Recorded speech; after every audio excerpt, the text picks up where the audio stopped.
Dia mengatakan mali walid dunya, apa urusanku dengan dunia? Innama mathali wa mathalud dunya, sungguhnya perumpamaanku dengan dunia karakibin istadhalla tahta syajarah thumma raha fatarakaha.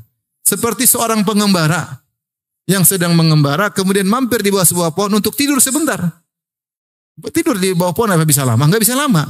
Cuma untuk istirahat supaya siap-siap punya energi untuk melanjutkan perjalanan yang jauh. Tsumma raha fatarakah, kemudian dia pergi meninggalkan pohon tersebut.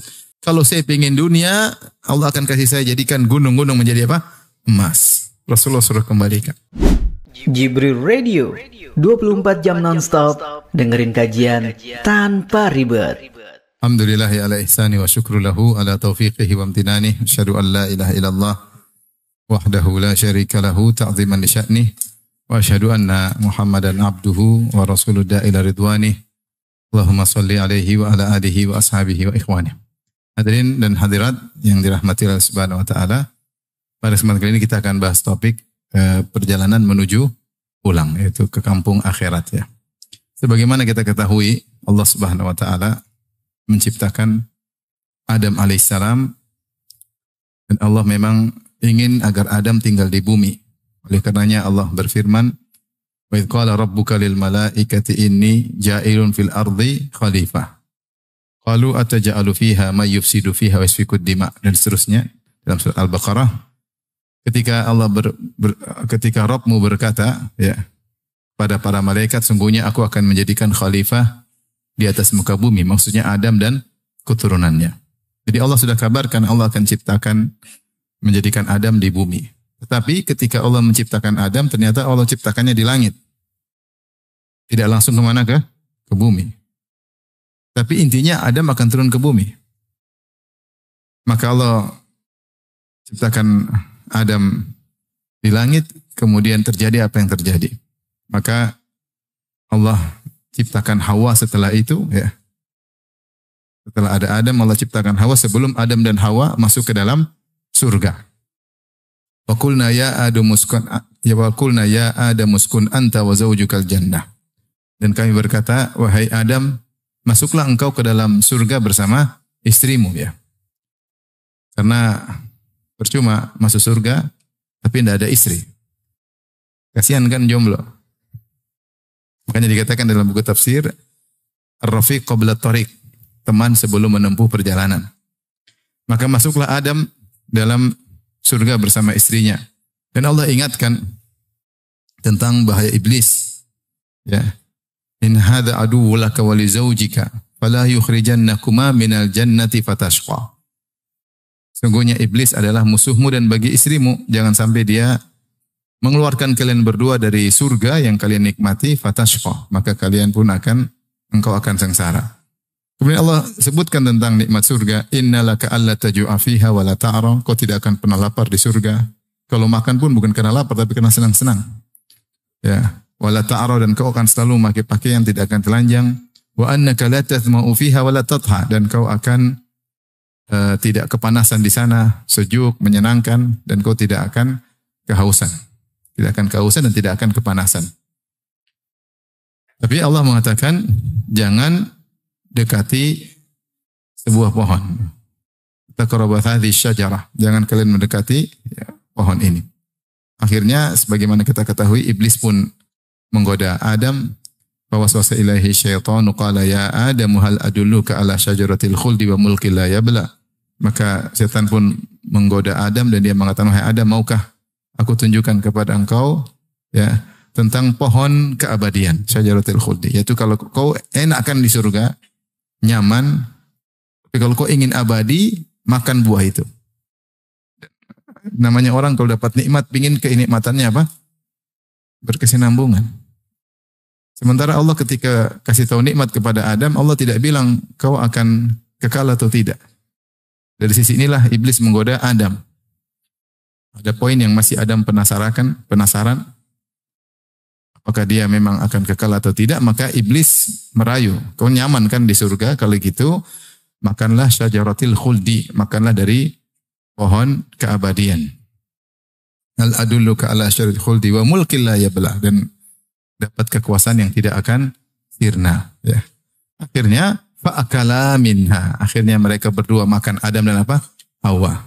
Fabadat lahuma sawatuhuma. Kemudian kelihatanlah aurat mereka berdua. Wa tafiqa yakhsifani alaihima mi waraqil jannah. Mulailah mereka mengambil daun-daun pohon di surga, kemudian mereka tutupin. Akhirnya Allah mengatakan, turunlah kalian berdua ke bumi. Perhatikan di sini, kalau kita Allah ketika ingin menciptakan Adam, Allah bilang ke malaikat, Adam diciptakan untuk tinggal di mana? Di bumi. Tapi ternyata Allah ciptakan Adam di langit dan Allah suruh Adam masuk surga terlebih dahulu. Setelah merasakan kenikmatan surga, kemudian Adam melakukan kesalahan dan dia minta ampun. Wa asa Adamu rabbahu faghawa. Dia bermaksiat kepada Allah Subhanahu wa taala. Tsumma jatabahu rabbuhu fataba alaihi wa hada. Kemudian Allah terima taubatnya dan Allah beri petunjuk kepadanya dan kemudian Allah turunkan dia karena kesalahannya. Akhirnya Adam tinggal di bumi. Agar kita sadar bahwasanya bumi ini hanyalah tempat sementara. Bahwasanya kampung seorang mukmin yang sungguhnya atau kampung manusia sungguhnya adalah surga yang pernah ditempati oleh nenek moyang mereka semua, yaitu Adam dan Hawa. Maka dari sinilah mulai kisah perjalanan menuju pulang. Bahwasanya kita di dunia ini sedang bersafar menuju ke kampung sesungguhnya, yaitu kampung apa? Akhirat, yaitu surga yang pernah ditempati oleh Adam. Dan ini pendapat mayoritas ulama bahwasanya surga yang pernah ditempati oleh Adam dan Hawa nenek moyang kita, itulah surga yang akan didatangi oleh kaum mukminin ketika mereka masuk surga. Bukan surga yang berbeda. Adapun dalil akan ini diantaranya ya dalam hadis kata Nabi sallallahu alaihi wasallam, yajma'ullahu tabaraka wa ta'ala an-nas. Allah mengumpulkan pada hari kiamat seluruh manusia. Fayakumul mu'minuna hatta tuzlafa lahumul jannah. Maka berkumpullah kaum mukminin sehingga surga didekatkan kepada mereka. Allah mengatakan wa uzlifatil jannatu lil muttaqina ghairu ba'id. Dan surga didekatkan sebagai bentuk pemuliaan kepada kaum mukminin sehingga mereka enggak usah capek-capek, surga yang didekatkan oleh Allah kepada mereka. Fayatuna Adam, maka orang beriman sudah dipersilahkan masuk surga, maka mereka datang kepada Adam. Mereka berkata, ya abana, wahai ayah kami, wahai nenek moyang kami, istaftih lanal jannah. Mintalah agar dibawakan surga bagi kita. Adam didatangi manusia dan minta para penjaga surga membuka pintu surga. Apa kata Adam? Fayaqul, wa hal akhrajakum minal jannati illa khati'atu abikum Adam? Bukankah yang mengeluarkan kalian dari surga adalah kesalahan nenek moyang kalian Adam? Itu Adam ingin bilang, bagaimana saya mau buka surga yang saya yang mengeluarkan kalian dari surga. Ini surga yang dulu saya pernah tempati, kemudian saya keluar, gimana saya mau buka lagi? Saya tidak layak. Karena yang membuat kalian keluar dari surga adalah siapa? Kesalahanku. Seakan-akan Adam berkata, seandainya tidak bersalah, kalian akan tinggal di surga. Tapi karena saya bersalah, maka saya keluar dari surga dan akhirnya pun kalian keluar dari surga. Ini dijadikan dalil oleh para ulama bahwasanya surga yang pernah ditempati Adam itulah surga yang akan didatangi oleh kaum mukminin. Dalam hadis yang lain, Musa berkata, terjadi debat antara Nabi Musa dengan Nabi Adam. Ya Rabbi arina Adam alladhi akhrajana wa nafsahu minal jannah. Ya Rabb, tunjukkanlah kepada kami Adam yang telah mengeluarkan kami dan dirinya dari surga. Fa'arahullahu Adam, maka Allah munculkan Adam kepada Nabi Musa. Faqala anta abuna Adam, kata Musa alaihissalam, engkau bapak kami, nenek moyang kami Adam. Faqalahu Adam, na'am, iya, saya nenek moyang kalian. Musa berkata, anta alladhi nafakhallahu fika min ruhi. Apakah engkaulah Adam yang Allah telah meniupkan ruhnya? Ruh, yaitu dari ruh yang Allah ciptakan kepadamu menjadi spesial. Wa 'allamakal asma'a kullaha, dan Allah mengajarkan engkau seluruh nama-nama. Wa amaral malaikata fasajadu laka, dan Allah perintahkan malaikat sujud kepadamu.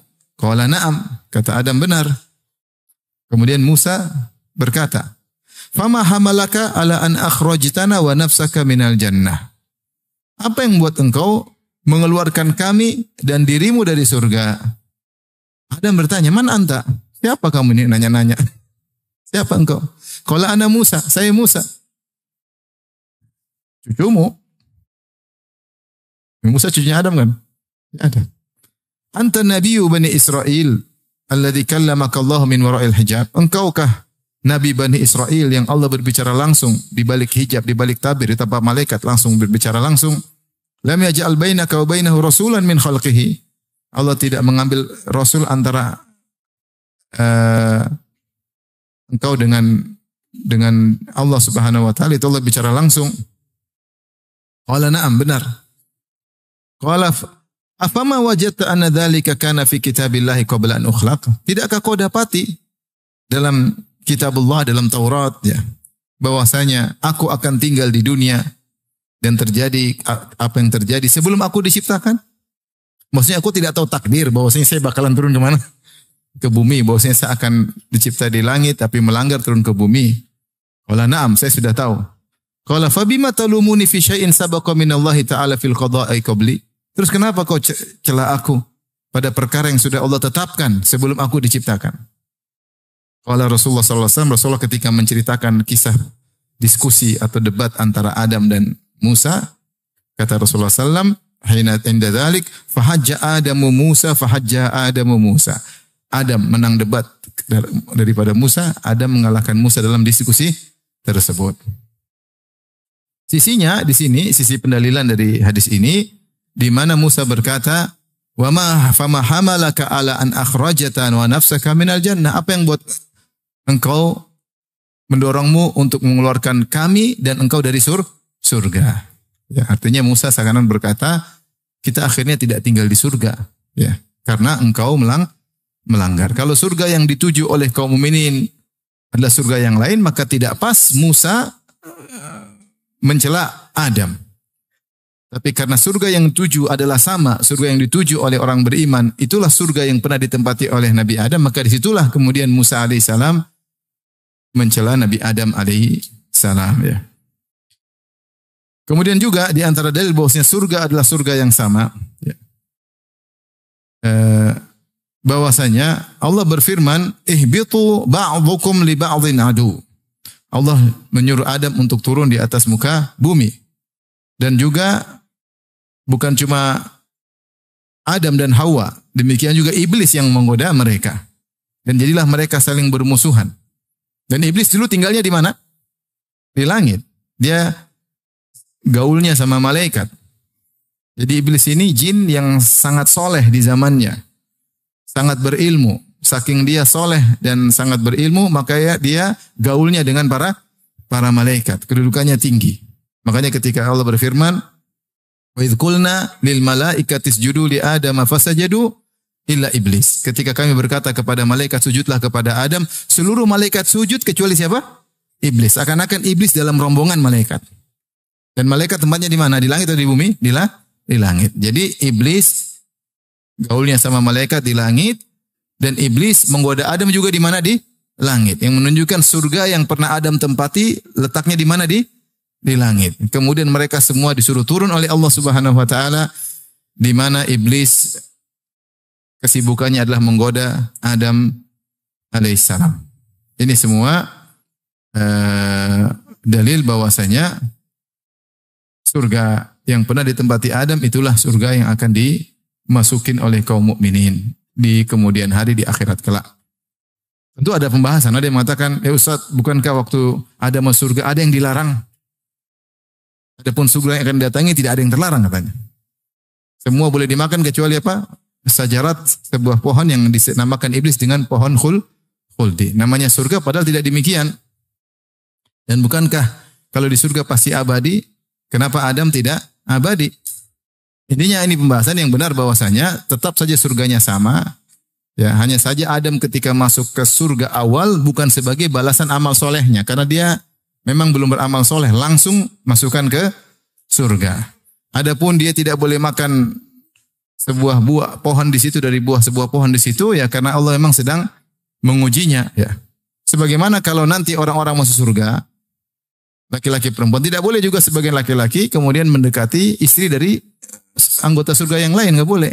Dia hanya boleh main sama bidadari, nggak boleh sama istri orang yang lain. Ya, tetap saja ada aturan,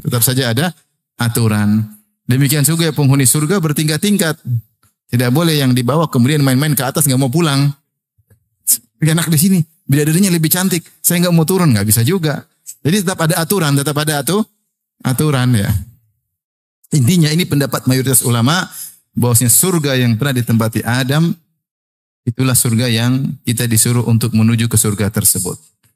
Kita disuruh untuk kembali ke kampung yang sesungguhnya, kampung akhirat, darul akhirat. Dari sini ternyata kita ini semua adalah musafirun, sedang bersafar. Dan banyak destinasi-destinasi yang harus kita lewati. Dimulai dari janin, destinasi pertama. Setelah itu destinasi di alam dunia yang sedang kita hadapi ini. Destinasi berikutnya adalah alam barzah. Destinasi berikutnya adalah al-mahsyar, padang mahsyar. Di padang mahsyar sehari seperti 50.000 tahun. Kemudian penghujung terakhir, fariqun fil jannah wa fariqun fis sa'ir. Sekelompok di surga dan sekelompok di neraka. Maka ternyata kita semua sedang safar. Destinasi pertama sudah kita lewati, alam janin. Sekarang kita destinasi yang kedua. Destinasi yang kedua ini, di alam dunia ini, tidak lama, ditinjau dari destinasi yang berikutnya. Kita hidup di dunia 60-70 tahun, sebagaimana sabda Nabi SAW, A'maru ummati baina sittin ila sab'in wa aqalluhum man yajuzu dzalik. Umur umatku antara 60-70 tahun, hanya sedikit yang melampaui 70 tahun. Rata-rata kita meninggal 60-70. Apalagi kita hobi makan gorengan. Bisa jadi lebih cepat. Tapi gorengan repot.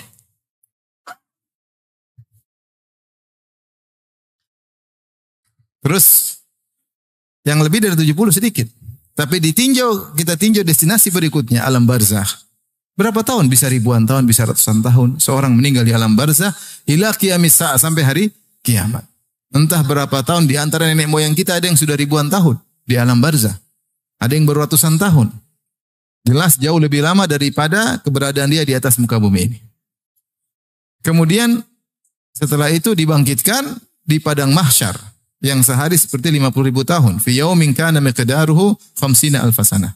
Di hari yang ukurannya seperti 50.000 tahun. Setelah itu surga dan neraka abadi tanpa ada penghujung. Dari sini kita tahu bahwasanya destinasi kita di dunia dibandingkan dengan lamanya di alam barzah, lamanya di alam padang mahsyar, kemudian surga dan neraka, maka 60-70 sangat sebentar. Sangat sebentar. Tetapi sebentar inilah yang merupakan tempat kita mengumpulkan bekal sebanyak-banyaknya. Menuju kepada destinasi berikutnya yang sangat membutuhkan bekal tersebut. Jadi kita sedang musafir dan kita sedang mengumpulkan bekal yang banyak untuk masuk pada destinasi-destinasi berikutnya.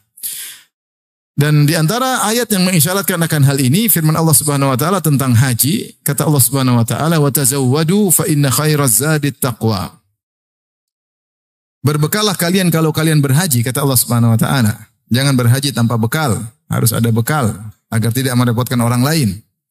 Kalau kalian punya bekal, harus bawa bekal. Kalau kalian memang ahli, punya hirfah, punya keahlian untuk kerja, silakan haji. Yang penting bisa cari nafkah sendiri. Jangan minta-minta sama orang lain. Jangan mengharap belas kasih orang lain. Bahkan bekal bukan cuma bekal untuk perjalanan haji, bekal untuk yang ditinggalkan anak istri. Kata Allah, wa tazawwadu. Setelah itu Allah berfirman, fa inna khairaz zadi taqwa, dan sebaik-baik bekal adalah ketakwaan. Sebagian ahli tafsir seperti Al-Qurtubi dalam tafsirnya mengatakan ini isyarat setelah Allah menyebutkan perjalanan dunia, safar dari rumah menuju Ka'bah untuk haji, Allah isyaratkan ada safar yang lebih dahsyat. Safar menuju hari akhirat yang membutuhkan takwa. Maka Allah isyaratkan dengan firman-Nya, fa inna khairaz zadit taqwa. Sebaik-baik bekal yaitu dalam safar menuju akhirat adalah ketakwaan. Kita safar biasa butuh bekal, apalagi safar menuju apa? Akhirat. Makanya banyak ayat mengingatkan bahwasanya hidup ini cuma sebentar. Kata Allah Subhanahu wa taala, "Wa ma hadhil hayatud dunya illa lahu wa la'ib wa inna ad-daral akhirata lahiyal hayawan law kanu ya'lamun." Tidaklah kehidupan dunia ini hanyalah permainan dan senda gurau, itu sebentar. Orang main-main sebentar tahu-tahu game over. Orang sendaguruk kemudian masuk dalam keseriusan. Sebentar aja dunia. Seperti orang main-main sebentar. Wa inna daral akhirata lahiyal hayawan. Sungguhnya kehidupan akhirat itulah yang benar-benar kehidupan yang sesungguhnya. Dan banyak ayat. Allah menamakan dunia hanyalah sebentar. Ingat. Sebentar itu gunakanlah untuk mencari bekal. Jangan terpedaya. Ini bukan tempat kampungmu. Kampungmu di alam lain. Ini hanya sekedar tempat mampir untuk cari bekal menuju destinasi yang sangat lama. Destinasi-destinasi berikutnya. Seperti firman Allah Subhanahu wa taala, "Wala tamuddanna 'ainaika ila ma matta'na bihi azwajan minhum zahratal hayatid dunya linaftinahum fihi. Wa rizqu rabbika khairu wa abqa." Wahai Rasulullah, janganlah kau panjangkan matamu kepada kenikmatan dunia yang aku berikan kepada sebagian mereka, zahratal hayatid dunya, yaitu mawar kehidupan dunia. Linaftinahum fi, yang kami memfitnah atau menguji mereka dengan mawar dunia tersebut. Allah menamakan kenikmatan dunia dengan mawar, yaitu mawar itu indah, dilihat, berwarna-warni, harum, tapi cepat layu. Cepat apa? Layu. Sebentar sudah layu. Keluarin mawar, sebentar lagi sudah layu. Dunia seperti itu. Dunia itu cepat layu, sebentar. Wa rizqu rabbika khairu wa abqa. Adapun rizki Rabbmu yang Allah siapkan di kampung akhiratmu, di surga, khairu wa abqa, lebih baik dan lebih kekal. Jadi mereka salah, seakan-akan Allah mengatakan mereka salah, terlalu ngumpulin harta dunia banyak-banyak, lupa untuk bekal di akhirat. Padahal dunia akan ditinggalkan. Dunia akan ditinggalkan. Allah menyatakan juga bagaimana cepatnya destinasi dunia ini. Kata Allah, "Wadrib lahum mathalal hayatid dunya kama in anzalnahu minas sama' fakhtalata bihi nabatul ard fa asbaha hashiman tadruhu riyah. Wa kana Allah ala kulli syai'in muqtadira." Kata Allah, berilah perumpamaan kepada mereka tentang kehidupan dunia. Seperti apa kehidupan ini? Seperti kama in anzalnahu minas sama', seperti air hujan yang kami turunkan dari langit. Fakhtalata bihi nabatul ard, kemudian bercampur dengan tumbuhan di atas muka bumi, maka tumbuh jadi hijau. Kata Allah setelah itu, fa asbaha tadruhu riyah.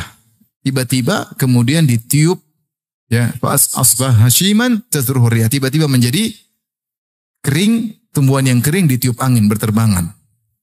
Di sini kata Al-Alusi dalam Ruhul Ma'ani, dia mengatakan Allah menggunakan kata fa asbaha hashiman tadruhu riyah. Yang tumbuhan hijau tadi yang ditumbuhkan oleh air hujan, hijau menarik dengan berbagai macam warnanya, tiba-tiba menjadi daun yang kering ditiup angin. Allah menggunakan kata fa. Fa itu menunjukkan urutan tanpa jeda. Urutan tanpa jeda, yaitu hijau lalu. Allah tidak mengatakan kemudian. Kalau kemudian ada jeda waktu. Tapi Allah menggunakan fa bukan summa untuk menunjukkan bahwasanya dunia ini cepat lalu. Cepat layu. Tadinya hijau, tahu-tahu jadi apa? Jadi kering. Makanya dunia disebut dengan mata. Mata adalah semua kesenangan yang akan expire. Namanya apa? Mata. Mata itu bahasa Arab artinya barang yang digunakan yang akan rusak, yang akan selesai penggunaannya. Kesenangan yang ada expire-nya. Makanya berkatalah mukmin ali Fir'aun, wa qala alladhi amana ya qaumi ittabi'uni ahdikum sabilar rasyad. Ya qaumi innama hadhihi al-hayatud dunya mata' wa innal akhirata hiya darul qarar. Kata seorang dari Bani Israel, dari keluarga Fir'aun, dari suku Kipti, yang dia beriman kepada Nabi Musa, namun dia menyembunyikan imannya, takut dibunuh oleh Fir'aun dan bala tentaranya. Maka dia nasihati, dia berkata, ya qaumi ittabi'uni ahdikum sabilar rasyad. Wahai kaumku, ikuti aku akan tunjukkan kepada jalan yang baik. Ya qaumi innama hadhil hayatud dunya mata. Wahai kaumku, sungguhnya kehidupan ini hanyalah mata. Hanyalah kesenangan yang akan apa? Expired. Wa inna darul akhirah. Wa innal akhirata hiya darul qarar. Dan akhirat itulah tempat menetap yang sesungguhnya. Darul qarar. Tempat untuk iqamah, untuk tinggal yang sungguhnya. Bukan dunia ini, dunia hanya dilewati sebentar. Di sini Allah menamakan kehidupan dunia dengan mata. Dalam ayat yang lain, mata'un qalil. Kesenangan yang sebentar. Dan kita tahu dunia memang sebentar. Kalau bukan kita yang sebentar, yang kita punya barang-barang yang sebentar. Tidak ada dunia ini yang abadi. Semuanya mata. Semua kenikmatan yang kita rasakan tidak ada yang abadi. Mobil akan rusak, rumah akan runtuh. Kalau rumahnya belum runtuh, kita yang mati dulu. Makanya Rasulullah mengatakan, ad-dunya mata, dunia itu semuanya kesenangan, tetapi bisa expire. Kemudian kata Rasulullah, wa khairu mata'id dunya al-mar'atu salihah. Sebaik-baik kesenangan yang bisa expire adalah istri yang soleha. Istri soleha bisa expire enggak? Bisa enggak? Bapak. Takut jawabnya. Ini yang bilang Nabi. Nabi SAW bilang, dunia mata. Dunia itu mata. Mata itu kesenangan yang bisa apa? Sirna. Akan ada expirednya, akan selesai. Bahasa kita ya, bahasa sederhana.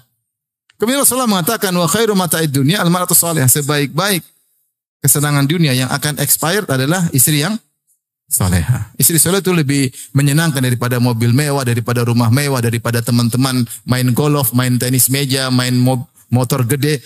Semua kalah sama istri yang soleha. Makanya kalau ada laki-laki suka main golf, nggak suka di rumah, itu masalah dia. Ada laki-laki kerjanya main moge, motor gede, nggak pernah pulang ke rumah, berarti dia belum merasakan kenikmatan istri yang soleha. Kalau orang punya di rumah ada istri soleh, dia pengen pulang terus. Pengen video call terus. Benar atau tidak Bapak-bapak? Jangan-jangan nggak pernah merasakan. Saya tanya tadi, wanita soleha, mar'atu soleha, itu bisa expire nggak? Bisa lah jelas. Bisa. Dia mati. Bisa. Meninggal ya. Kalau bidadari, non-expired. Jadi ini semua menunjukkan bahwasanya destinasi dunia cuma sebentar. Ini harus kita benar-benar bukan cuma sekedar teori, harus kita resapi dalam hati, kemudian kita aplikasikan. Dan itulah wasiat-wasiat Nabi SAW kepada para sahabatnya. Di antara hadis yang masyhur, yang mengisyaratkan bahwasanya kita ini hanyalah musafir yang sedang berada di destinasi yang sebentar aja, adalah hadis Ibnu Mas'ud radhiyallahu taala anhu. Nama Nabi SAW ala hasirin. Rasulullah SAW tidur di atas hasir. Hasir itu tikar yang terbuat dari daun korma. Daun korma disalin, disulam menjadi apa? Jadi tikar. Tikar sederhana. Sehingga ketika Nabi SAW tidur di situ, fa'astara ala jambihi, maka ada bekas tikar di lambung Nabi SAW. Maka Ibnu Mas'ud melihat, maka Ibnu Mas'ud kasih ide. Kata beliau, ya Rasulullah, lau takhadna laka wita'an. Ya Rasulullah, bagaimana kalau kita bikin firash untuk engkau, yaitu kasur dari kapas ya, sehingga dari kapuk sehingga lebih nyaman untuk ditiduri. Kata Rasulullah SAW mengomentari ide dari Ibnu Mas'ud tersebut. Dia mengatakan, mali walid dunya, apa urusanku dengan dunia? Innama mathali wa mathalud dunya, sungguhnya perumpamaanku dengan dunia karakibin istadhalla tahta syajarah thumma raha fatarakaha. Seperti seorang pengembara yang sedang mengembara kemudian mampir di bawah sebuah pohon untuk tidur sebentar. Tidur di bawah pohon apa bisa lama? Enggak bisa lama. Cuma untuk istirahat supaya siap-siap punya energi untuk melanjutkan perjalanan yang jauh. Thumma raha fatarakaha, kemudian dia pergi meninggalkan pohon tersebut.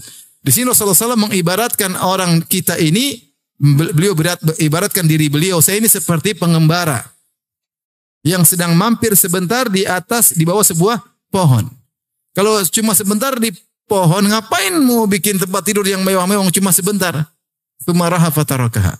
Kemudian meninggalkan pohon tersebut. Oleh karenanya Nabi SAW ketika dia ngomong demikian, dia komitmen. Bahwasanya dia adalah orang yang paling zuhud terhadap dunia. Rasulullah SAW. Dalam sebagian riwayat disebutkan oleh Ibnu Hajar dalam Fathul Bari, seorang wanita datang ke rumah Nabi di rumah Aisyah, mendapati tikar Nabi, maka dia bawakan kasur yang lebih bagus buat Nabi, hadiah. Ketika Nabi pulang, Nabi bilang, dari mana? Aisyah bilang, dari hadiah dari orang. Kata Nabi, kembalikan. Kalau saya ingin dunia, Allah akan kasih saya jadikan gunung-gunung menjadi apa? Emas. Rasulullah suruh kembalikan. Maka Rasulullah jadilah imamuz zahidin, imamnya orang paling zuhud. Karena dia mengatakan apa? Mali walid dunia, apa urusanku dengan dunia? Saya cuma perlu sedikit untuk perjalanan berikutnya ke destinasi yang lebih panjang. Oleh karena di antara dalailin nubuwah, di antara bukti bahwasanya Nabi adalah seorang Nabi, itu di antara mukjizat kalau bahasa kita. Mukjizat Nabi adalah komitmen Nabi dalam kezuhudan. Nabi selalu zuhud dari awal hidupnya sampai akhirnya. Kalau Nabi bukanlah seorang Nabi, mungkin sekali dia senang-senang. Mungkin sesekali dia jalan-jalan, mungkin sekali dia naik moge kalau ada moge. Rasulullah tidak pernah sama sekali. Dan ini dalil dia sama sekali tidak ingin dunia. Sama sekali tidak ingin dunia. Dia tidak ingin dunia sama sekali. Makanya saya sering sampaikan hadis tentang Fatimah ketika Fatimah minta pembantu kepada Nabi SAW karena Fatimah miskin. Dia harus kerja, kemudian dia memutar roha, yaitu alat penggulung gandum sampai tangannya, majalat yaduha sampai tangannya menjadi pecah-pecah dan ngapal, ya. Tidak halus lagi sebagaimana wanita yang biasanya. Kemudian dia tahanat, dia pun menumbuk biji-biji korma untuk dijadikan makanan bagi ternak, kerjaan beliau Fatimah. Kemudian dia membuat adonan, kemudian dia membuat roti, dia bakar di tungku hatta asarat fi wajhiha, sampai wajahnya kena panasnya api. Tidak halus seperti wanita-wanita zaman sekarang, minikur pidikur, ya.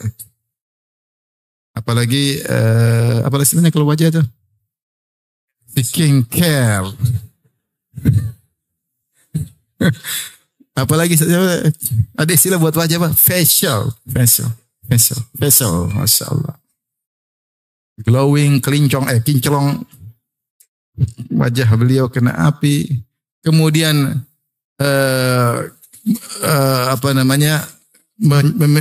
menyapu rumahnya hatta kita barat siyabuha, sampai bajunya penuh dengan debu. Kemudian dia angkat air hatta asarat fi raqabatiha, ya, atau fi unuqiha, dia angkat air dengan kirbah sampai ada bekas di lehernya. Itu Fatimah, wanita penghuni surga. Sayyidatu ahlil jannah, pemimpin wanita surga. Siapa? Fatimah. Kerja di rumah seperti itu. Miskin. Suaminya Ali bin Abi Thalib juga miskin. Maka wajar nggak kalau minta pembantu? Wajar nggak? Wajar.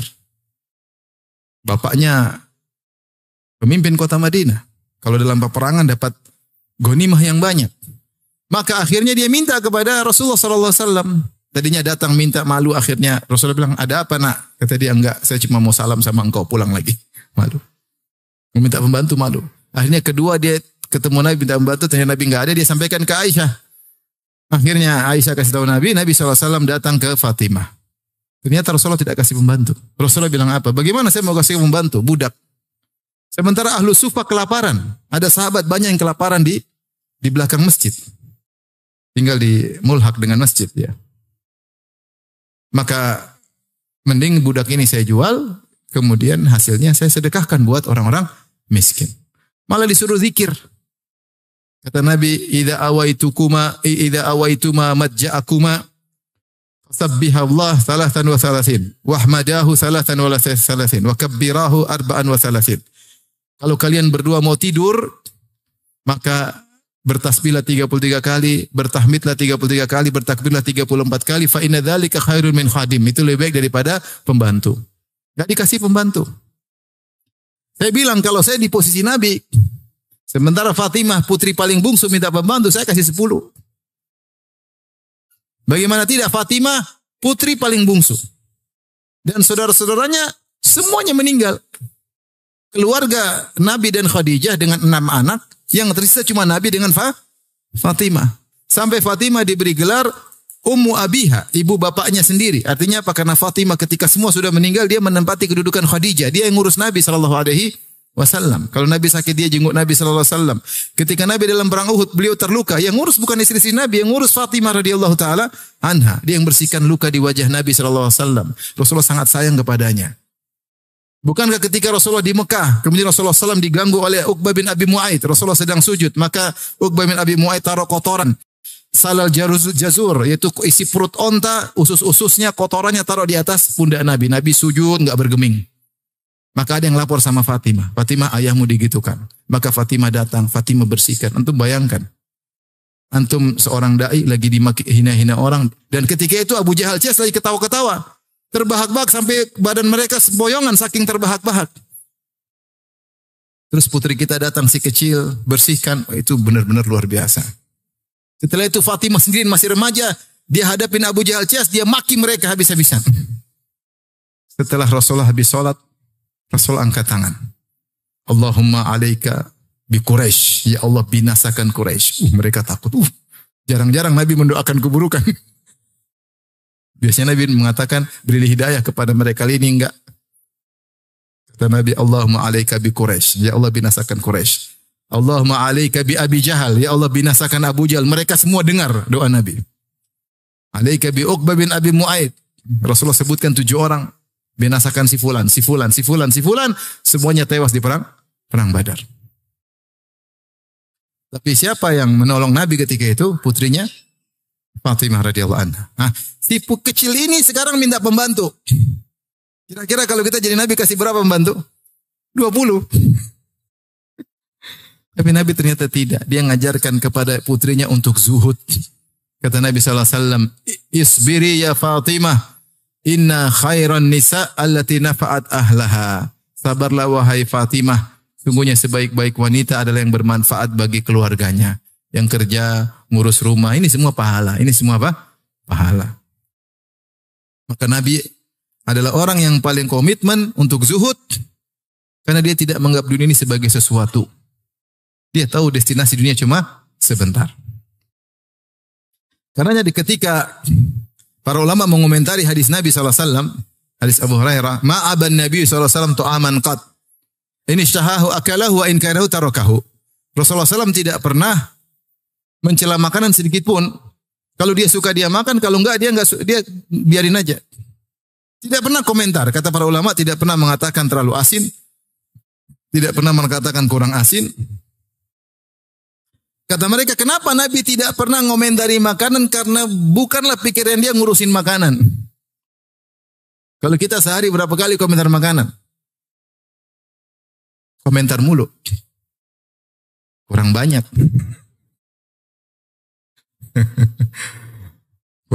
kurang asin. Kurang inilah, kurang anulah. Sampai makanan gratis pun kita komentari. Kurang ini, kurang ini. Tapi habis. Menakjubkan Nabi SAW. Kenapa tidak pernah komentar makan disebut? Karena beliau tidak pernah mikirin dunia. Sehingga apa yang ada beliau makan. Ada yang ada. Kalau enak beliau makan, nggak suka, ya udahlah. Bukan kesibukan ngurusin apa?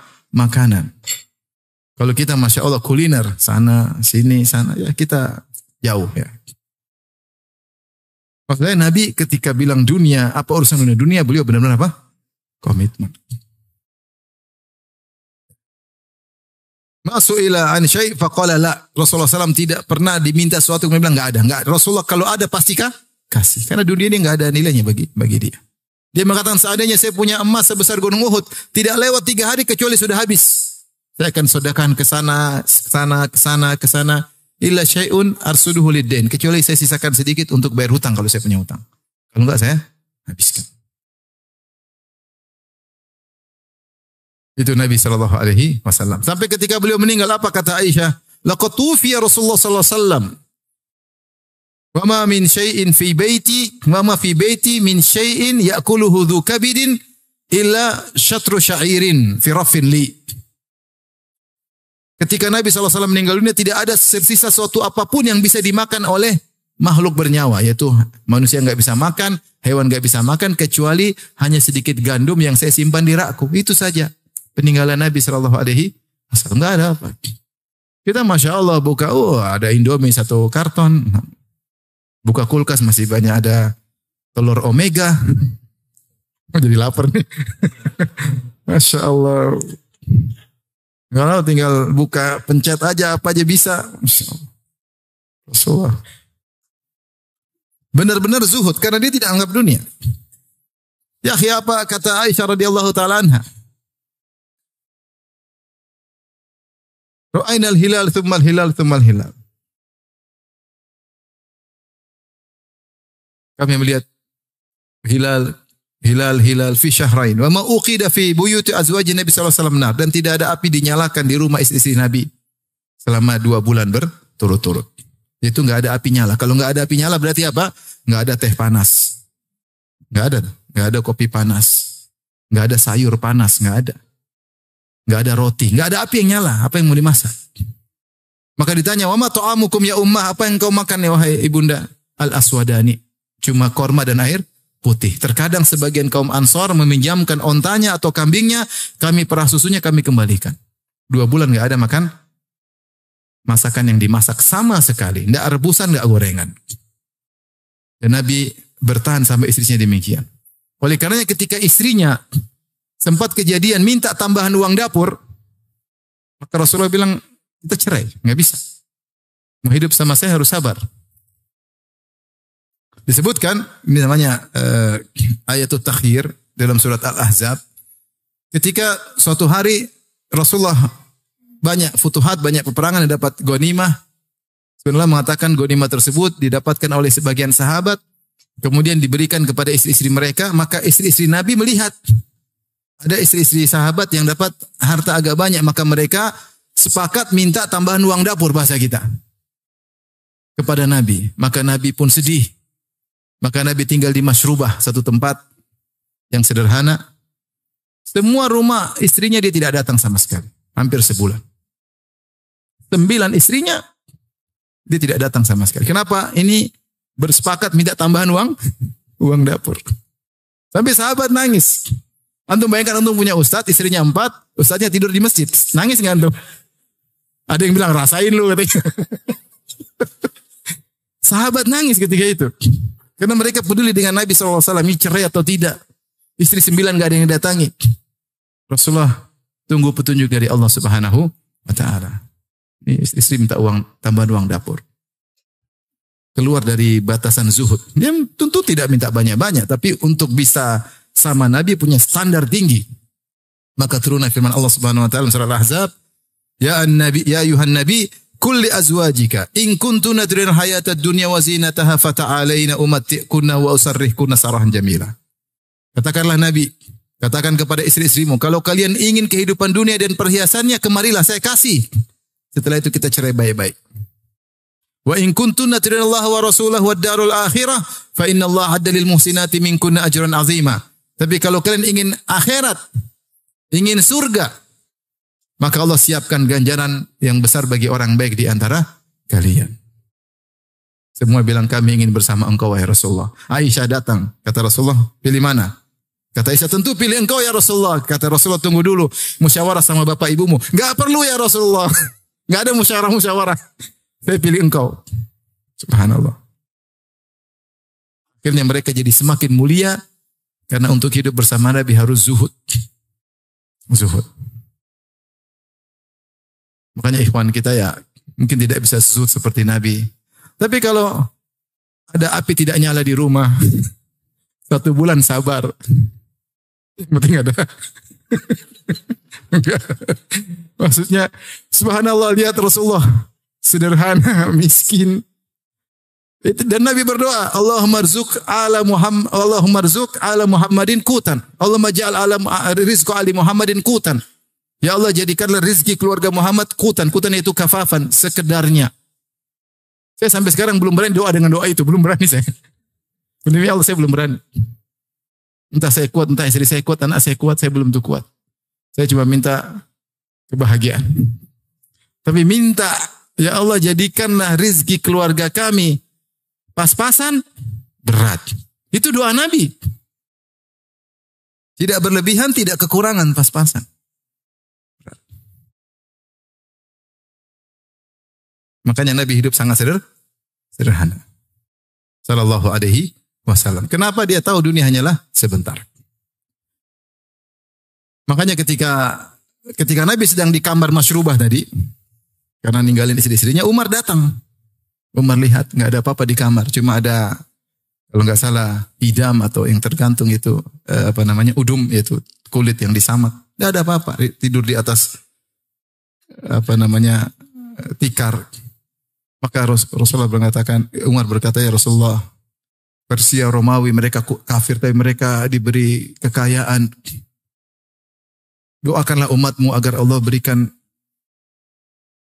ke dunia. Maka Rasulullah marah. Afi syakin anta ya ibnal Khattab, kau ragu ya ibnal Khattab. Mereka adalah kaum yang Allah segerakan dunia bagi mereka. Walanal akhir, untuk kita adalah akhirat. Inilah Nabi Shallallahu Alaihi Wasallam. Rumahnya sederhana. Sampai Aisyah tidur di depan, Rasulullah tidak ada space untuk sholat. Rasulullah tidur di sholat di depannya ada Aisyah. Kalau Rasulullah mau sujud, Rasulullah korek kakinya Aisyah, dipegang agar Aisyah melipat kakinya. Nggak ada space. Jadi dipegang kakinya, Aisyah lipat, baru Rasulullah sujud. Kalau Rasulullah sudah berdiri, Aisyah julurkan kaki lagi. Kalau mau sujud, dipegang lagi. Kenapa nggak ada space? Rumah cuma sempit, entah 6 kali 4, berapa. Kita rumah Masya Allah gede-gede, tapi nggak sholat malam. Rasulullah sendiri berkata dalam hadisnya, arba'un minas sa'adah. Di antara 4 sebab kebahagiaan. Kata Nabi, baitun wasi'. Rumah yang luas. Benar, orang punya rumah luas sebab kebahagiaan. Tapi Nabi sendiri tidak milih rumah luas. Dia milih rumah yang sempit. Tapi itu rumah bahagia. Kenapa? Karena dibacakan Al-Quran dan hadis-hadis Nabi. Kata Allah, وَذْكُرْنَا مَا يُتْلَى فِي بُيُوتِكُنَّ مِنْ آيَاتِ اللَّهِ وَالْحِكْمَةِ. Wahai istri Nabi, ingatlah apa yang dibacakan di rumah kalian. Berupa ayat-ayat Allah dan hadis-hadis Nabi. Itulah sumber kebahagiaan. Meskipun rumah kecil, tapi kalau dipenuhi dengan ayat-ayat Allah, maka bahagia. Rumah besar, tapi nggak ada ayat-ayat Allah, sumber kesengsaraan. Sumber kesengsaraan. Ini sekitar saya tadi istitrat, yaitu saya bahas tentang bagaimana Nabi zuhud. Karena dia tahu bahwasanya dunia ini hanyalah sementara. Ini komitmen. Bukan sekedar kita mungkin ngomong, pandai ngomong, prakteknya kita tidak. Belum bisa seperti Nabi SAW. Dan di antara bukti kenabian Nabi, Rasulullah komitmen dengan kezuhudannya. Tidak pernah sekali-sekali senang-senang, nggak pernah. Maksudnya bermewah-mewah nggak pernah sama sekali. Karena bagi dunia tidak ada nilainya. Kemudian hadis yang menunjukkan makna ini, bahwasanya kita semua sedang musafir. Hadis masyhur, hadis Ibnu Umar radhiyallahu ta'ala anhuma. Akhadha Nabi SAW bimankibayya. Rasulullah pegang pundak Ibnu Umar. Belum masih muda, dipegang pundaknya. Rasulullah kasih nasihat kepada seorang pemuda. Yang ketiga itu mungkin dia belum menikah, Ibnu Umar. Kata Rasulullah SAW, kun fid dunya ka'annaka gharibun aw 'abiru sabil. Kata Nabi, wahai Ibnu Umar, jadilah kau di dunia ini ka'annaka gharibun, seakan-akan kau orang asing. Aw 'abiru sabil, atau seorang yang sekedar numpang lewat, musafir yang numpang lewat. Rasulullah kasih 2 pilihan. Pilihan pertama lebih ringan. Jadilah kau seperti orang asing.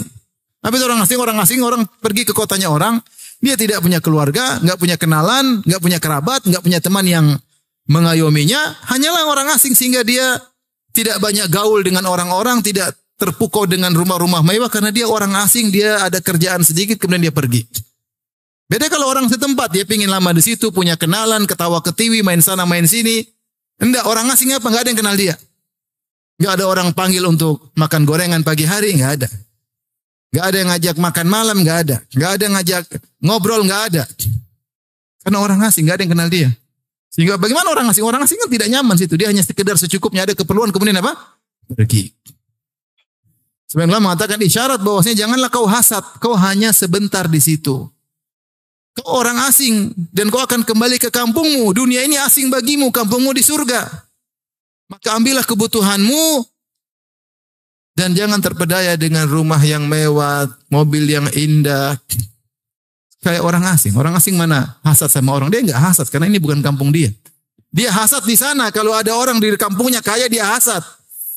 Tapi kalau cuma di kampung orang lain, dia enggak hasad. Karena tidak ada yang kenal dia. Rasulullah ajarin, kamu kalau di dunia enggak usah hasad. Kalau di akhirat, hasadlah. Supaya kau lebih tinggi surgamu di akhirat. Supaya kau lebih cantik bidadarimu di akhirat. Supaya kau lebih kaya di akhirat. Jadi kalau antum lagi di luar naik motor butut ya. Terus ada mobil mewah lewat. Nanti di akhirat lihat gitu dong. Belum tentu. Belum tentu kau bos di sini, bos di sana juga. Lihat nanti kayak gitu. Baca Quran semangat. Saingan hasad di akhirat bukan di sini. Di sini tidak perlu hasad-hasatan. Kita orang asing, kata Nabi sallallahu alaihi wasallam. Dan orang asing tidak banyak gaul. Gaul secukupnya. Cukupnya. Jangan buang-buang waktu. Terlalu banyak grup WhatsApp. Grup sampai 20 habis waktu. Grup 1, grup 2, grup 3, grup 4, grup 5 sampai grup 20. Sehingga masalah kita yang sungguhnya kita abaikan. Kemudian Rasulullah SAW kasih pilihan kedua yang lebih berat. Atau di sini ditafsirkan oleh para ulama bal dengan idrab. Maksudnya bahkan kalau bisa berpindahlah pada tahap berikutnya. Ini seperti Allah Subhanahu wa taala, wa arsalnahu ila mi'ati alfin aw yazidun. Dan Allah mengutus Nabi Yunus alaihissalam kepada 100.000 orang aw yazidun atau lebih. Aw di sini bukan artinya atau. Aw di sini bal, bahkan lebih dari 100.000. Jadi aw terkadang maknanya bal. Kalau Allah mengatakan 100.000 atau lebih seakan-akan Allah ragu. Enggak, yang benar aw di sini maknanya adalah bal yazidun. Yaitu Yunus alaihissalam di zaman dia punya pengikut lebih dari 100.000. Dan ini jumlah yang besar di zaman dahulu. Nabi Yunus alaihissalam. Sama. Ketika Nabi berkata, kun fid dunya ka'annaka gharib. Jadilah kau di dunia seperti orang yang asing. Oke, itu pun sudah susah. Kita di dunia susah menjadi seperti orang asing. Pilihan yang lebih berat lagi kata Allah, kata Nabi, au abiru sabilin ay bal abiru sabil, bahkan kalau kau bisa jadilah seperti orang yang cuma numpang lewat. Kalau orang asing masih tinggal, masih ada tinggal sehari, 2 hari, 3 hari, sebulan. Kalau numpang lewat, cuma mampir, terus jalan lagi. Dia mampir kemudian buang hajat atau makan siang, kemudian melanjutkan perjalanan. Perjalanan masih panjang. Seakan-akan Nabi mengatakan, jadilah kau orang di dunia, ambil secukupmu saja. Untuk duniamu secukupnya untuk melanjutkan perjalanan yang jauh. Perbanyak akhirat. Kalau mau bekal yang banyak untuk apa? Akhirat. Untuk dunia secukupnya saja. Dia mengatakan tadi, seperti pengembara yang mampir sebentar di bawah sebuah pohon untuk tidur sebentar, kemudian melanjutkan perjalanan. Ini lebih berat lagi. Para ulama menafsirkan itu seorang yang numpang lewat apa? Emang dia mau ambil dunia banyak-banyak? Nggak bisa. Dia belum dia banyak-banyak, dia nggak bisa jalan, cuma numpang lewat. Dia ambil secukupnya aja karena dia mau pergi. Secukupnya paling buang hajat, makan, lanjut lagi. Tidak lamanya banyak. Ini lebih berat lagi. Kita di dunia kalau bisa ngambil sebanyak-banyaknya, sebanyak-banyaknya. Kita lemah. Dari sini, inilah perjalanan kita menuju kampung akhirat. Menuju kampung kita yang sesungguhnya. Bagi orang beriman, kampungnya tadi surga. Dan perlu kita sadari bahwasanya destinasi kita di dunia hanyalah sebentar dengan sangat sebentar.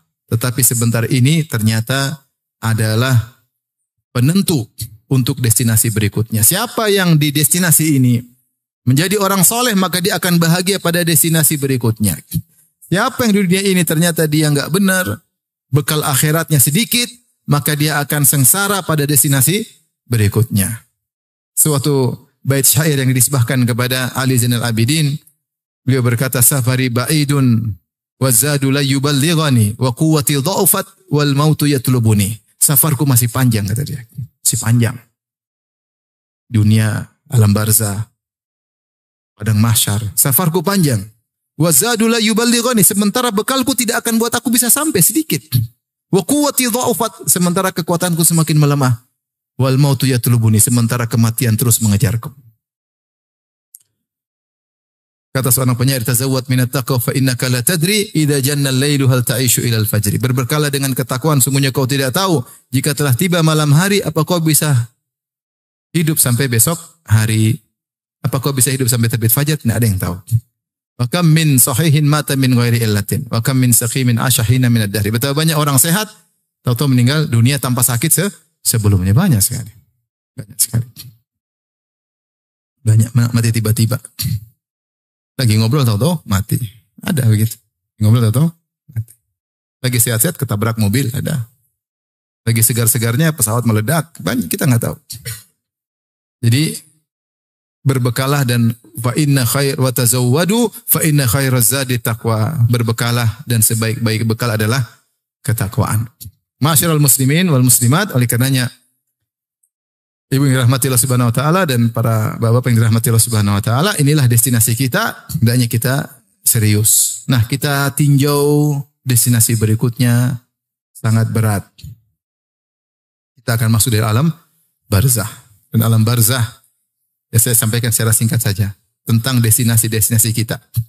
Setelah kita di dunia selesai waktunya, kita masuk di alam barzah. Di alam barzah ada 3 kejadian. Yang pertama namanya adalah himpitan alam barzah, ya.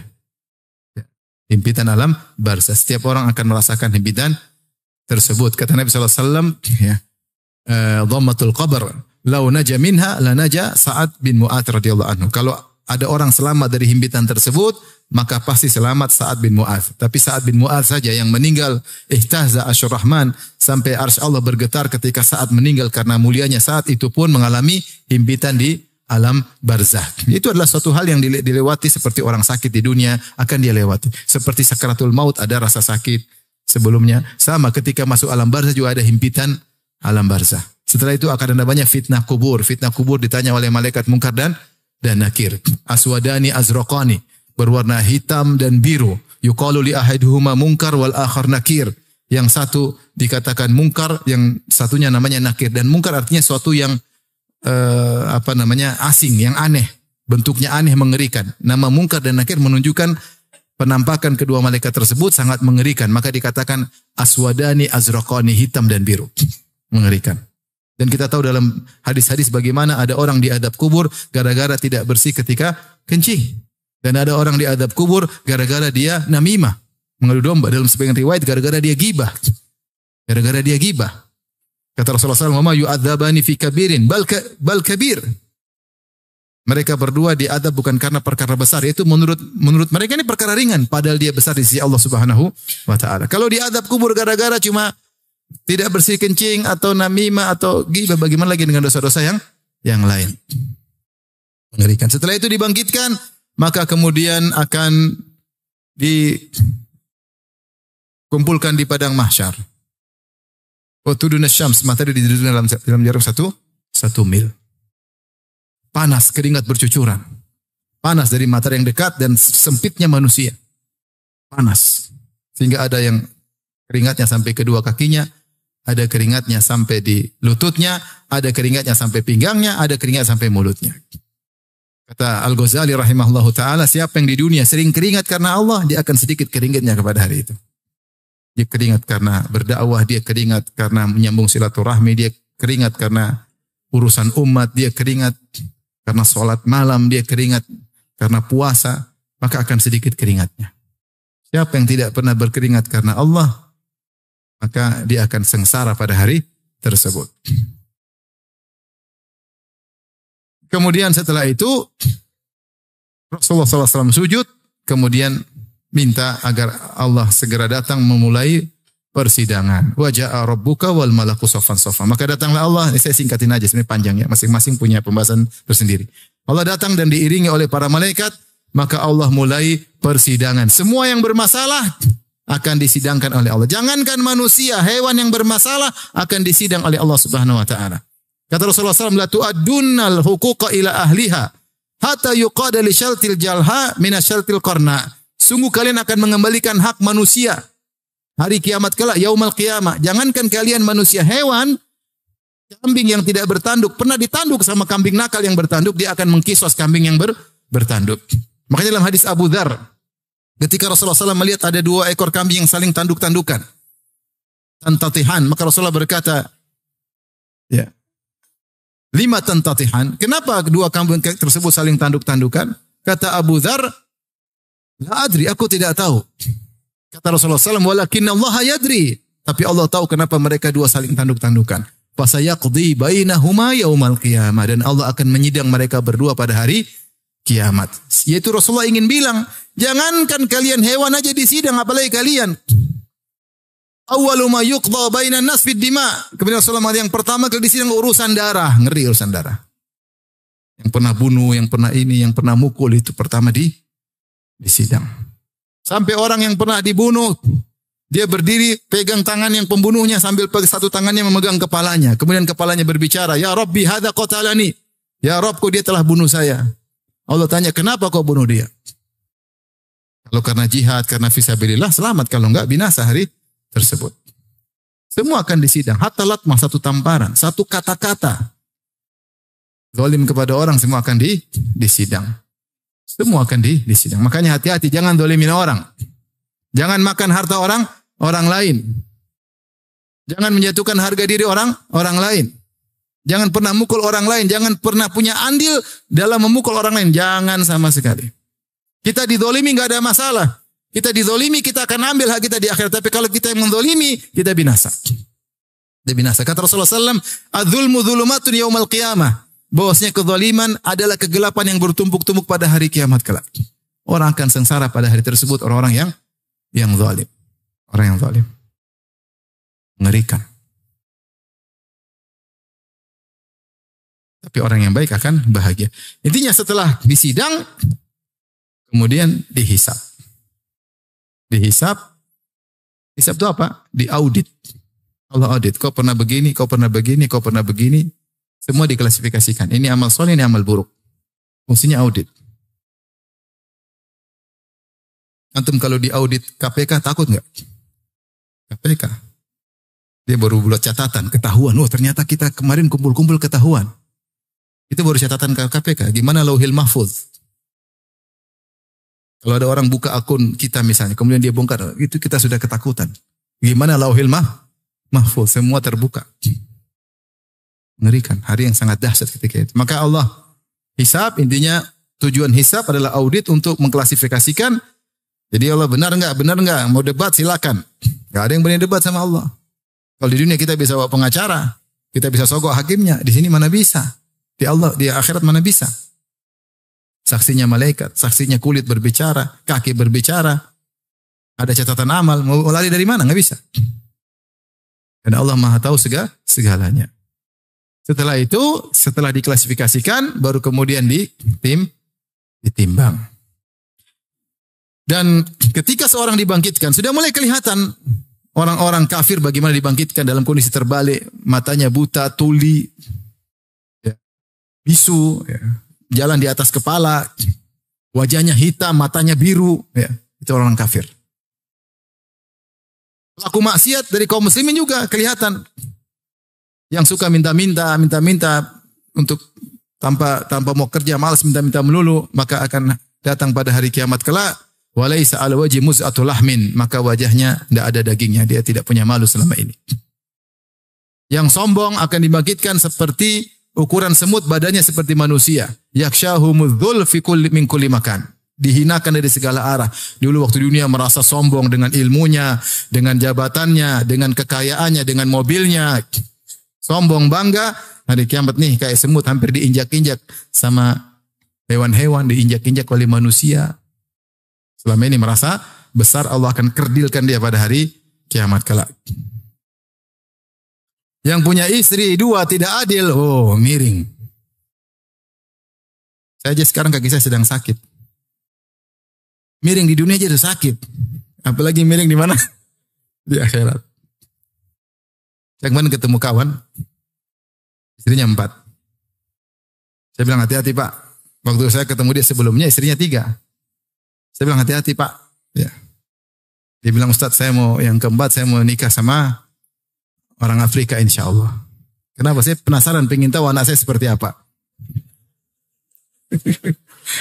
Akhirnya saya ketemu dia lagi, baru beberapa hari lalu. Mana Pak? Jadi Afrika enggak? Hati-hati Pak. Saya saja kaki sakit, miring gak enak. Makanya Ustaz saya 4 biar seimbang katanya. Bisa aja Bapak ini katanya. Hati-hati kata Nabi SAW. Man kanat lahum ra'atani famala ila ihdahuma ja'a yaumal qiyamati wa shikuhu ma'il. Siapa yang punya istri 2 kemudian condong kepada salah satunya, datang pada hari kiamat badannya miring. Ya akhi ente kenapa akhi? Miring kenapa akhi? Ente kenapa? Istri 2. Loh saya tahu istri cuma 1, satunya saya sembunyiin. Miring. Waliyadzubillah. Tapi kalau adil tenang, Kalau enggak adil, miring. Kasihan. Betapa banyak praktisi poligami yang tidak adil. Hati-hati. Antum tenang aja kalau 1 aman. Lurus insya Allah.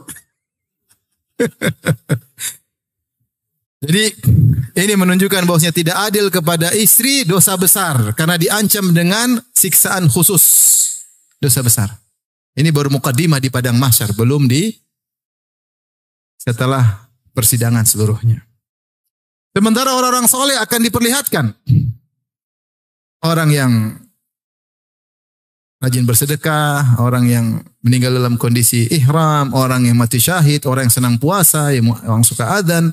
Kata Rasulullah, al-muadzinina atwalun nasi a'naqun yaumal qiyamah. Orang tukang adzan lehernya paling tinggi kelihatan dari jauh. Kenapa? Setelah ini dia meninggikan kalimat Allahu Akbar, maka dia kelihatan dari jauh. Orang yang berpuasa, maka bau mulutnya harum, ya. La khaluf fami shaim atyabu indallahi min rahil misik. Sungguhnya aroma mulut orang yang berpuasa lebih harum daripada minyak kasturi. Sebenarnya mengatakan di akhirat. Orang mati syahid dia bangun dalam kondisi tubuhnya berdarah. Al-launu launu dam, warnanya warna darah, warihu rihul misik, tapi aromanya aroma minyak kasturi. Seterusnya akhirnya setelah dihisab, di mizan, ditimbang, ya. Ada yang mengatakan sebelum dihisab diterima catatan amal. Yang terima tangan atau tangan kiri baru dihisab. Ada yang mengatakan setelah dihisab baru kemudian menerima catatan amal. Setelah dihisab, di mizan, setelah itu terjadilah kegelapan. Kemudian orang-orang kafir langsung diantar menuju neraka jahanam. Ya. Ikutilah semua orang mengikuti apa yang dia sembah. Maka Yahudi mengikuti Uzair. Ada yang berbentuk Uzair, menggiring mereka merasa menggiring di surga, ternyata digiring di neraka jahanam. Yatasaqatun, mereka berjatuhan.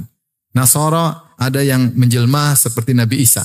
Disangka mereka digiring menuju surga, ternyata digiring menuju apa? Neraka jahanam. Yang menyembah rembulan, yang menyembah matahari, yang menyembah siapapun akan digiring menuju neraka jahanam. Adapun yang tersisa cuma orang-orang muslimin dan orang munafik yang semua KTP-nya Islam. Maka mereka tersisa setelah mereka disuruh lewat sirat. Maka lewatilah orang beriman dahulu, orang munafikin belakangan. Orang munafik dikasih cahaya oleh Allah. Karena untuk lewat sirat harus ada cahaya. Ketika dia pegang cahaya sudah senang, tahu-tahu cahayanya diredupkan oleh Allah Subhanahu wa taala. Ketika itu orang-orang beriman berdoa, Rabbana atmim lana nurana wa ghufir lana. Ya Rabb kami, sempurnakanlah cahaya kami, jangan diredupkan seperti orang munafik. Wa ghufir lana, ampunilah kami tahu dosa kami yang membuat cahaya redup. Ampunilah kami agar cahaya kami tetap bertahan. Maka berjalanlah orang-orang melewati sirat. Orang munafik semua masuk neraka jahanam, neraka paling dasar bahkan. Orang beriman, maka tiga, ada yang tercabik-cabik, akhirnya jatuh ke neraka jahanam. Itu orang-orang yang dosanya tidak harus, orang dosanya membuat mereka masuk neraka, tapi mereka mukmin, masih Islam. Cabik-cabik masuk neraka. Nanti suatu saat mereka akan keluar. Yang kedua tercabik-cabik, ya, tetapi tidak masuk neraka. Najin, mukardas, najin. Tercabik-cabik, tetapi selamat. Yaitu dosa-dosa mereka tidak mengharuskan masuk neraka, maka cukup dibalas ketika di atas sirat. Karena di sirat ada kalalib, ada khototif, besi-besi, ada hasakah, ada 3 model besi yang tajam-tajam. Ada yang berduri, ada yang cabik-cabik, mencabik-cabik siapa saja yang lewat di situ. Dan yang terakhir, najin musallam, selamat tidak terkena cabikan besi sama sekali. Yang selamat ini macam-macam. Ada yang seperti kalbarq, seperti cahaya kilat cepat sekali terus sampai. Ada yang seperti angin berhembus, ada yang seperti kuda yang berlari cepat, ada yang seperti onta yang berlari, dan ada seperti orang yang berlari, ada yang sampai tertatih-tatih, merangkak. Dia berkata, Ya Rabbi, lima abta'ta bi. Dia merangkak, Ya Allah, kenapa kau buat aku lambat? Kata Allah, innama abta'a bika amaluk. Yang bikin kau lambat adalah amalmu sendiri. Amalmu sendiri. Di antara hal yang paling memudahkan orang untuk bisa lewat sirat dengan cepat adalah menyambung silaturahmi dan amanah. Kata Nabi SAW, akan datang rahim dan amanah. Ala jambatai sirat, di samping sirat. Siapa yang menyambung silaturahmi, maka akan dipus untuk segera cepat. Siapa yang tidak nyambung silaturahmi, ditahan di situ. Rahim tahan dia.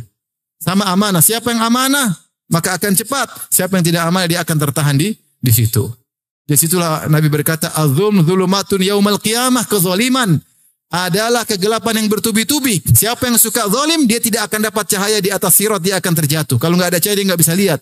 Dia jatuh, masuk neraka jahanam. Hati-hati, jangan zalim. Jangan zalim sama istri. Jangan suka zalim sama istri. Sakitin hati istri, terus sampai istri kurus, antum gemuk. Nggak boleh. Kalau mau gemuk sama-sama. Jangan zalimi anak. Anak nggak diurus. Main HP mulu, anak nggak diurus. nggak diajarin agama, zalim sama anak. Jangan zalim sama pembantu, dimaki-maki, direndahkan, dihina. Ingat dia manusia, saudara kita sama muslim. Jangan zalim sama anak buah, jangan zalim sama supir. Ingat dia seorang muslim. Belum tentu di akhirat kita kedudukannya lebih tinggi dari dia. Belum tentu sama sekali. Belum tentu. Saya sering bilang bagaimana kita merasa lebih baik daripada pembantu. Saya punya pembantu, dia digaji, seluruh gajinya dia kirim sama ibunya. Semua 100%. Dan dalam waktu yang lama. Siapa di antara kita seperti itu? Kemudian kita merasa lebih baik daripada pembantu ini. Pembantu ini berbakti sama orang tuanya. Dia capek-capek kerja, dimarah-marahin. Semua hasilnya dia kirim ke orang tua. Justru kita merasa lebih baik daripada pembantu kita? Belum tentu. Jangan zalim. Jangan zalim sama siapapun. Jangan mentang-mentang kita punya jabatan, kita merendahkan orang. Mentang-mentang kita punya ilmu, kita merendahkan orang. Jangan zalim. Kezaliman, inna dzulma dzulumatun yaumal qiyamah. Kezaliman adalah kegelapan yang bertubi-tubi pada hari kiamat. Setelah itu tinggal terakhir surga dan neraka. Surga.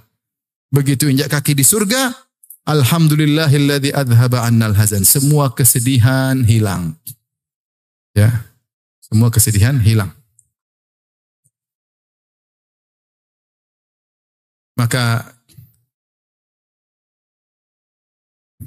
akan mendapatkan berbagai macam kenikmatan. Akan mendapatkan bidadari dan semuanya. Ya.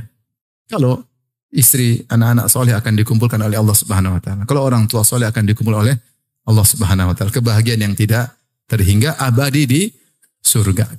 Ini saja yang bisa sampaikan. Maka siapa yang berhasil sampai ke surga, maka dia telah pulang ke kampung halamannya.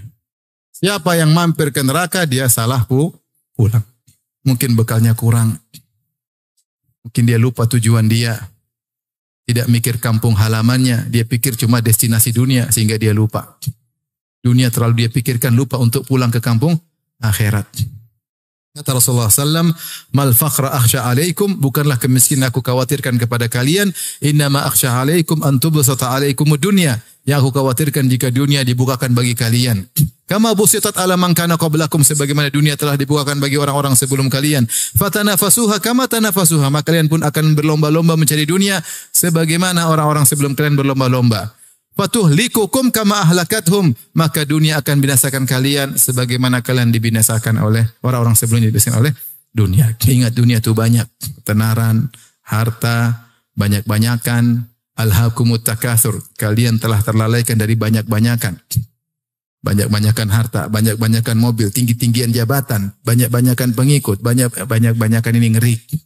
Sibuk dengan dunia, tahu-tahu meninggal, game over ya. Maka hati-hati, semoga Allah menjadikan kita selalu mengingat kampung apa? Akhirat. Semoga kita pulang benar. Sampai di mana? Di surga. Amin ya rabbal alamin. Demikian saja yang saya sampaikan. Semoga bermanfaat. Tapi demikian saja kajian kita. Subhanakallah bihamdik, asyhadu an la ilaha illa anta. Assalamualaikum warahmatullahi wabarakatuh. Jibril Radio, 24 jam nonstop dengerin kajian tanpa ribet.